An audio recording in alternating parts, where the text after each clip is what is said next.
Good evening, everybody. It's about 6 o'clock tonight. We're about an hour away from Game 5 of the ALDS between the Rays and the Astros. But right now, first of all, I want to talk about last night's Nationals-Dodgers game.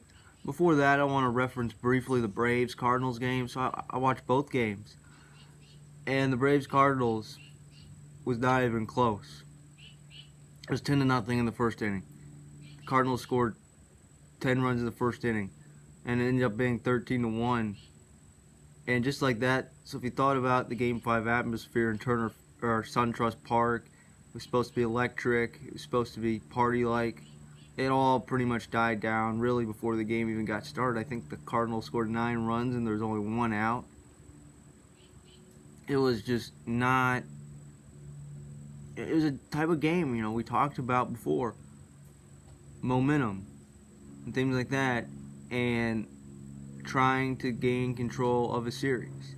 Well, the Cardinals took complete control before the Braves even had a chance to really do anything in Game 5. The Braves were out of it before they were even up to the plate. And that was it. And it was over just like that. I mean, what is there to talk about? Sure, Freeman made that error. Maybe things would have been different when it was still 1-0, and maybe they would have been out of the inning. Maybe they're thinking too much about getting out of the inning. And then Fulte only gets 1 out, it's 4-0. Maybe this is similar to what the Twins-Yankees game was a few years ago, where Severino gets pulled when the Twins are on the verge of blowing out the Yankees potentially. Doesn't happen. Seems like 2-run double after 2-run double, or single after single, whatever. Just constant. It was a Congo line. I think the Cardinals sent 9 men to the plate in the first inning. Or not 9, 14, I'm sorry. 14. 14 hitters. And just like that, it was over. So for the Braves, sure, they have a good future. You have Ronald Acuna and Ozzie Albies still in their early 20s, locked up for really the next decade. Sure, you have the core of Freddie Freeman. Now it'll be interesting to see the decision they'll make with Josh Donaldson. He made $23 million this year. It'll be interesting to see how much he's worth over multiple years, and if the Braves are willing to potentially be willing to bring him back as he's in his early 30s, starting to get towards his mid 30s. You may see Markakis going, who's been a clubhouse leader and really a veteran presence. Really was through the rebuild in the final years at Turner Field, to the opening of SunTrust Park, to the last 2 successful seasons. Julio Teheran, longtime veteran starter, might be gone. They have a team option. The question is, do they pick it up or not? Dallas Keuchel may be gone, so it may be a different look. And next year, and Brian McCann has retired. He was there just 1 year, returning to Atlanta in his career. So for the Braves, sure, things will look different next year. Will Brian Snitker be back? I would think so. He is in his mid-60s, or getting close to his mid-60s, so that'll be interesting to see if he does come back. Probably so. So that's what's happening. Another news update. I'm not going to go too far into it. I talked at length about it last Monday, September 30th, about Gabe Kapler. As it turns out, Gabe Kapler has been fired by the Phillies, will not be back next year. That's another news story that happened. Was I surprised? I thought it was about 60-40 that he'd come back, so I'm not shocked. There was reports of that, 2 mediocre seasons. But I thought the comments of Bryce Harper would make him want to come back, but that was obviously not the case. In terms of managerial jobs, reading about some stories, looks like Joe Maddon's likely to get the Angels job. I've heard about that, being interviewed by the Angels. I think Joe Girardi interviewed at the Mets and the Cubs. Those what I thought would be ideal fits, either going back to New York, where you spent a good chunk of your playing career and managing for a long time. I think Joe Girardi's been in the New York area for a long, long time, or going back to Chicago, where Joe Girardi's from. Played for the Cubs, obviously, so has connections to Chicago. That seems like a good job to take the Cubs job. We'll see. So that'll be interesting to find out. And Joe Girardi will be in the booth tonight. In fact, during Astros Rays series, I think Brzezinski's been joking with Girardi about his next managing job. I think made a Mets reference or whatever. So we'll see. Girardi's in the booth tonight. He has been paired with Kenny Albert basically all year long. I guess you can say they're the number 2 Fox team behind John Smoltz and Joe Davis in the regular season. So, and Girardi's been at MLB Network the last 2 years, so it will be interesting to see if Girardi gets a job, which the Cubs job and Mets job seems very appealing. I think and not to mention the Phillies job potentially. So that could be interesting. I've also heard, I think, so there you go. So there are a lot of managerial job openings. So let's talk about the Nationals-Dodgers Game 5. And I'm going to say this right now. So there's multiple moments, and me as a Nationals fan, the luck has continued. I just started doing it out of habit. Just decided on the day of the wild card preview to wear a Nationals hat and sunglasses. I thought, you know what? It fits the theme. The sunglasses was maybe kind of sunny outside, and they won the wild card game. And I just kept doing it. And it brought luck, and I just kept doing it every time I did a podcast. And I went on there yesterday before Game 5. It worked again. So we will keep going with this look, this current Nationals hat and sunglasses, unless things otherwise change. So let's talk about the Dodgers. So it's Strasburg versus Buehler, and Strasburg's on the mound, and Jock Peterson leads off the game with a double. And off the bat, many people thought it was a home run, including the crowd. But apparently in Dodger Stadium, where the bullpen is, there was this feature where apparently it bounced into the bullpen, so it was a double. And then Max Muncy, who has been the Dodgers' best hitter throughout the October, it his third home run of the playoffs. Also walked a lot, hit a home run, so it's 2-0 pretty much right away. And obviously, the Dodgers had the momentum right there. They had a 2-0 lead in Game 5. You know you have Buehler on the mound. And then Justin Turner walked on 4 pitches, so Strasburg is thrown just like that, has yet to record an out. And you're thinking, oh, this is not his night. The Dodgers finally got to him. You know, this is a game that the Dodgers are probably going to win. And if I didn't really look at it, StatCast does these type of things throughout the game where it says win probability added. I'm sure for the Dodgers, it was significantly higher. For a good portion of the game, it would have been interesting to see what it was in the 8th inning when they had a 2-run lead with 6 outs to go. But I'm sure there was a dramatic twists and turns from when, as we'll get to that later on. So, again, and then later in the inning, so it's the Dodgers up 2-0. They have runners on first and second. Strasburg has 21 pitches by then. Corey Seager's up, and Seager, who did not have a very good series going into the game or now at the plate, could have broken the game open. Could have hit a 3-run home run or a double or whatever. And Strasburg has 21 pitches. It could have been like Verlander, where things are hopeless. He doesn't have it, and the Dodgers are basically in complete control of the game. That doesn't happen. He gets out of the inning. It was so what happened is the ball was hit to Trey Turner, and he fielded it. I think they might have been doing some sort of shift, tagged the runner, and then threw over to first. So there was an unassisted double play. So now we go to the bottom of the second. Strasburg comes in, throws a fastball right down the middle to Kike Hernandez, hits a home run, and he gives the Dodgers a 3-0 lead. So just like that, it is 3-0 Dodgers, and it is apparently looking like, and the game is obviously in the Dodgers' favor. And here are multiple things the second inning, and this is going to repeat itself throughout the game. So Cody Bellinger reaches on an error, steals second.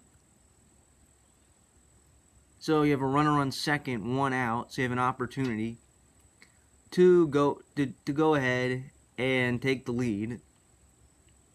So then Corey Seager strikes out again. strikes out in the third inning. So all of a sudden now, it is you failed to really capitalize and take a 4-0 lead or whatever. So that was a blown opportunity. So top of the fifth, Buehler's pitching quite well. This is clearly his game. Is very efficient, striking hitters out, doing things like that. In the top of the fifth,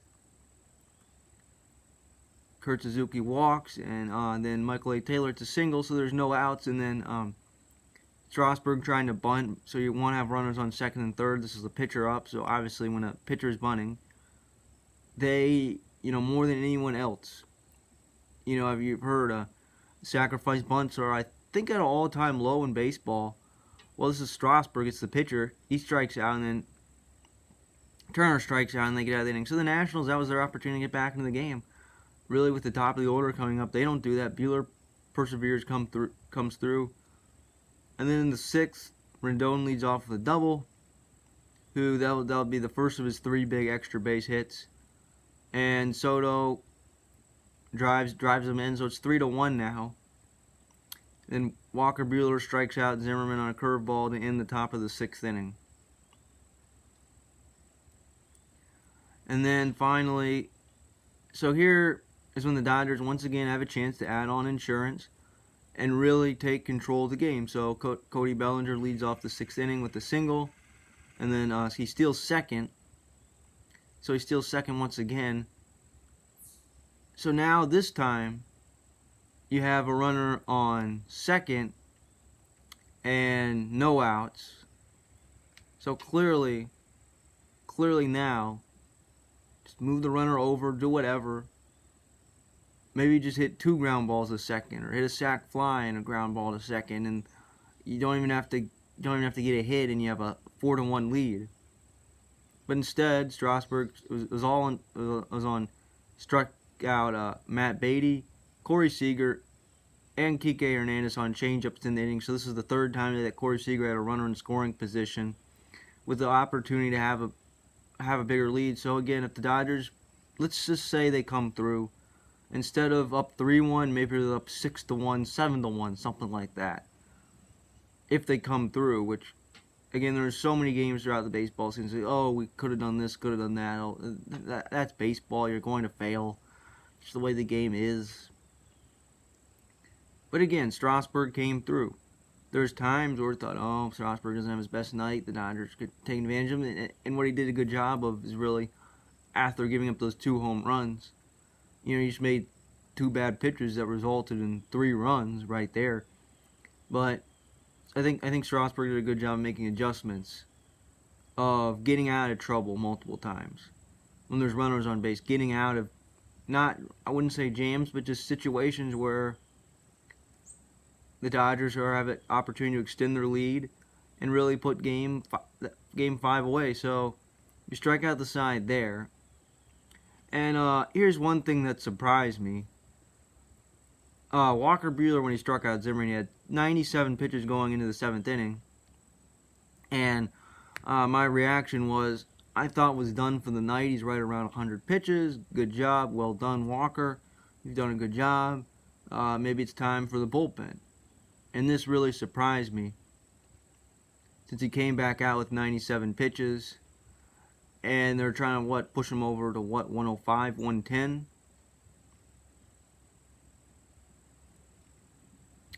And with 2 outs in the inning, he did hit Suzuki to lead off the inning, and he had to leave the game. He walks Trey Turner. That's it for him. So clearly he didn't have the energy to finish. And this is what we talked a good bit about what happened in Game 4. Is it was time for Clayton Kershaw to come in, and he came in to face Adam Eaton, a lefty on lefty, and he struck out Eaton on 3 pitches. The last one a slider. So all of a sudden, now you have Kershaw.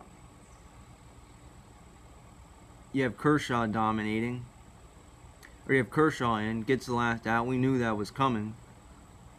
And then top of the 8th, here's when things change for good. So it's Rendon and Soto. Rendon hits a home run, and then Soto, it was Kershaw up. I think he hung a slider over the plate. Soto hit it about halfway up into the in right center. About, I think it went 450 in the bleachers at Dodger Stadium, and all of a sudden, it's tied at 3-3. Rendon and Soto, and all of a sudden now you have the game is tied, and the Dodgers were 6 outs away from elimination. And Kershaw's pitch count was low. He was out of the game pretty much right then and there. And what was it? I think he was just prone to the home run ball. I mean, we've seen it time and time again. It seems like in the playoffs, he's one of the greatest regular season pitchers ever of all time. I think I saw this advanced metric, and I'll have to look it up again. I think it was ERA plus. I think had the highest ERA plus of all time.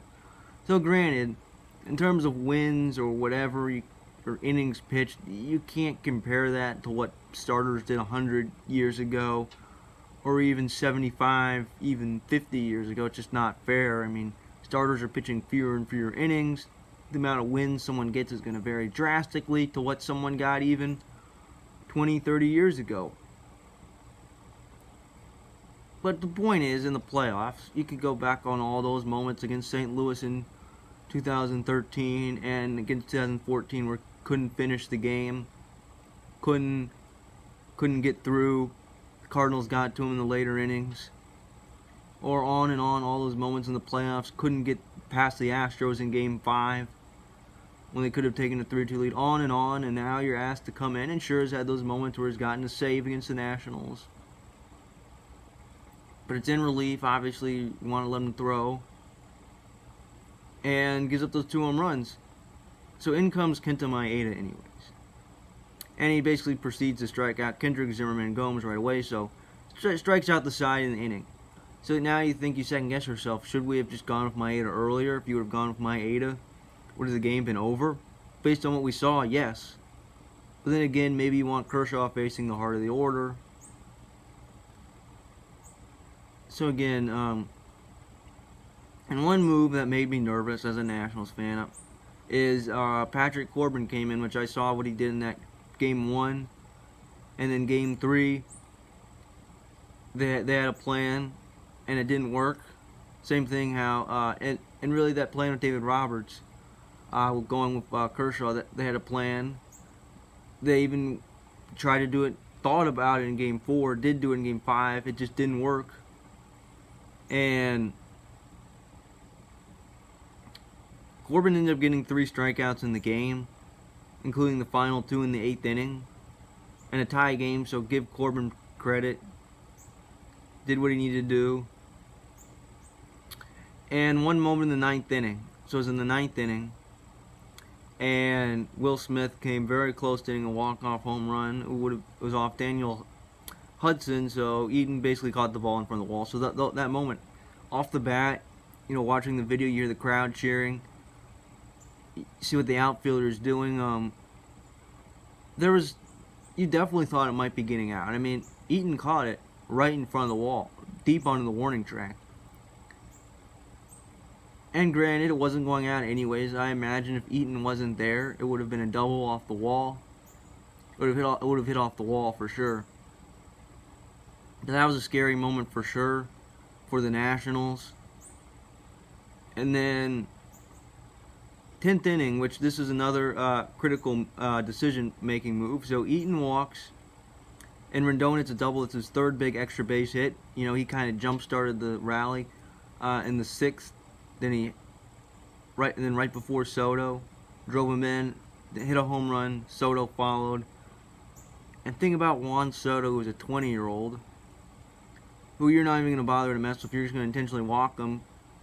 Howie Kendrick, who kind of sort of struggled at the plate, certainly in the field, just made a lot of fundamental mistakes that should rarely be made, if ever, at the major league level. And Howie Kendrick hits a grand slam over the wall. One of the greatest. And you think about it, I looked it up on Baseball Reference. Grand slams in the extra innings of postseason games. And it was only the 2nd in MLB history. The other one, grand slams in extra innings, was hit by Nelson Cruz. It was a walk-off grand slam against the Tigers right around 8 years ago. I think it was almost exactly 8 years to the day later, I think. So there you go. Kendrick hits that walk. It's that grand slam. The Nationals are going crazy. At that moment, they have the lead. And then basically the Nationals end up scoring 7 unturned runs. And they win 7-3, so they win the game. So they go on to win the game, and I think I was reading some articles today, and people in the media were very critical of Dave Roberts' managing in the game, which granted, in terms of pitching decisions, to go with Kershaw, I was okay with it, to give him an inning or two. I know he had other options like Maeda, who was ready. Maybe you could have gone with Julio Urias, I don't know, or whatever, but you chose to go with Kershaw. And Dave Roberts, after the game, maybe people didn't like his post-game comments. But they were critical of Kershaw, of him putting in Kershaw, which was I critical? You know what? I think I supported it at the time. I was just let's just go from a national neutral perspective. Am I okay with him putting in Kershaw? Yes, I'm gonna say I'm okay. He just happened to throw a few bad pitches, which again, could have gotten even worse if he would have left him out. Maybe Kendrick grand slam doesn't happen. And then Joe Kelly, that was a bad decision. Thinking about it, watching the kind of the condensed game version, seeing Joe Kelly come in, 1 inning, fine. But also you had Kenley Jansen, who has not been as effective, is not that dominant closer, who got his mega contract after being a 6-out save man. He's not the closer that he was, say, 2 or 3 years ago. But still, not bringing in Jansen in the 9th or even the 10th inning when it's a tie game, that's a shocker. And Joe Kelly had a good inning. You ask him to go another inning. And then you bring in Kenley Jansen when you're down 7-3. That was bad managing by Joe Kelly, who has been an ineffective regular season pitcher the last 2 years, and the only reason why he's there is how he pitched in the postseason. That's it. That's why the Dodgers gave him a 3-year, $25 million contract. Which, down the stretch, I didn't know how much of a role Joe Kelly would play in the postseason. And we remember he had a very bad Game 3 as well. So again, not very good managing. I'd say it's a questionable call. Sure, Roberts has made questionable bullpen decisions during the playoffs. For sure. Maybe that's the reason why they haven't won the World Series yet. But granted, Dave Roberts is one of the most successful managers in the history of the Dodgers. They won 106 games in the regular season. You just gave him an extension last year. They're going to bring Roberts back. I mean, I would be shocked if they let him go. You can't fire a manager based on what decision they made in the postseason. I mean, it's hard to manage in playoff baseball. I mean, if you think about it, it's not the NFL. It's not even the NBA level. How do you manage in the playoffs? I feel like you have to make decisions.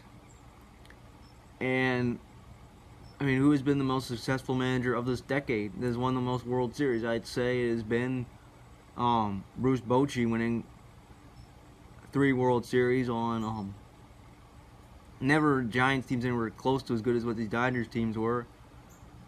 But again, you have to bring I'd say Roberts comes back, but yes, I was very critical, did not like the Joe Kelly decision at all. Whether I'm a Dodgers fan or whether this is from a neutral perspective, that was a bad decision.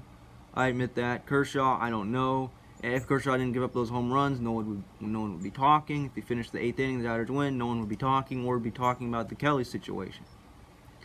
But Kershaw just happened to give up those 2 home runs. And it was early in his outing. So again, in Buehler, am I critical of that? I was surprised by that, but ultimately I wouldn't say it ended up hurting them. The Nationals didn't score off that. That was kind of a surprise. So we'll see. We'll see what happens. But really, for the Dodgers, it's just a disappointing ending to a season where they won 106 games, one of the best teams in franchise history. and they come up short in the playoffs, and they end up losing, and in turn, and they have some notable players potentially on their way out. Hung Jin Ryu is a free agent. He could be gone. Potentially might have a hole to fill there. Really no major pieces leaving. You still have Seager, Bellinger for the next 2 to 3 years. Bellinger really for the next 4. You have Will Smith could very well be the catcher of the future, especially with the bat that he's shown at times. And who knows what kind of money they could spend in free agency? You don't know. Could they go after a Garrett Cole? Could they go after, say, Anthony Rendon? I don't know. That could be a possibility. So again, the Dodgers, thinking about the West, it was just losing the series. It was just a game they couldn't win. We talked about it earlier. They had a chance to really add on to the lead. They didn't do that. Strasburg figured them out. It was Strasburg who won the battle when he might have faced adversity. So the Dodgers couldn't chip on extra runs. You know, he came in, and not only that, but maybe bullpen decisions throughout the game. Things like that. So what the Nationals did is game 4 and 5. When it was a close game, when they needed hits, heck, they were down 1-0 in game 4. They capitalized for that Zimmerman home run, breaking the game open, ending all doubt of whether the Nationals were going to win that game. And then in extra innings, think about those 2 Soto and Rendon home runs, to then that Kendrick grand slam. So the Nationals took advantage of maybe questionable managing and maybe putting in questionable pitchers. The Nationals took full advantage of that. And the Nationals did what they did all season long, is they stayed in the fight. You know, those are words that Davey Martinez used. You know, come Memorial Day, and right before that, they're as low as 19-31. Like, I remember watching when they played the Mets, when they hit rock bottom. I thought, what is this team going to be? You know, people thought Davey Martinez was going to get fired. Well, now is managing in the National League Championship Series against another manager, Mike Schilt, who took over a year and a half ago when Mike Matheny was fired. So there you go. And the Dodgers, they're built to win for years to come. I mean, they're going to win. They're going to be really good next year. They're going to win close to 100 games. They're going to win the West. The D-backs, they're about what they were a year ago. They're not good enough to beat them. The Padres aren't ready yet. They're not ready to take a jump start. They just changed managers. The Rockies, we thought they might have been the team to challenge them, unless they go back to what even were close to what they were in 2018. They're not really a serious threat. And the Giants are basically rebuilding. So no one, I don't think, is going to challenge them for the next few years. At least I don't think. The Padres might be the next threat to them, but over the last 7 years, teams have tried to challenge them and have failed. You know, think about the rebuild the Padres went through. Think about what the rebuild the Giants are trying to go through right now. The D-backs, they retooled, so they've made changes. So, again, how much of a threat are the Dodgers? They're going to be the class of the National League next year. They're going to be one of the best teams in the National League this year. They're going to be back. But just the one thing that's missing is a World Series title, and this is what they're chasing this year. And the Nationals stayed in the fight, beat them. It was good to see an upset. It was good to see an underdog win. You know, it was good to see the champagne celebrations after the game. It was fun. It was a fun moment. And now the Nationals are in the NLCS. So the Rays game 5 is tonight between Rays and Astros. I'll watch that. You know, tomorrow I plan on talking about that and previewing the ALCS and the NLCS. And since I like to make videos separate, since it helps with my uploading, I might make as many as 3 videos tomorrow, 3 separate videos. So thank you for listening, and we'll see you next time.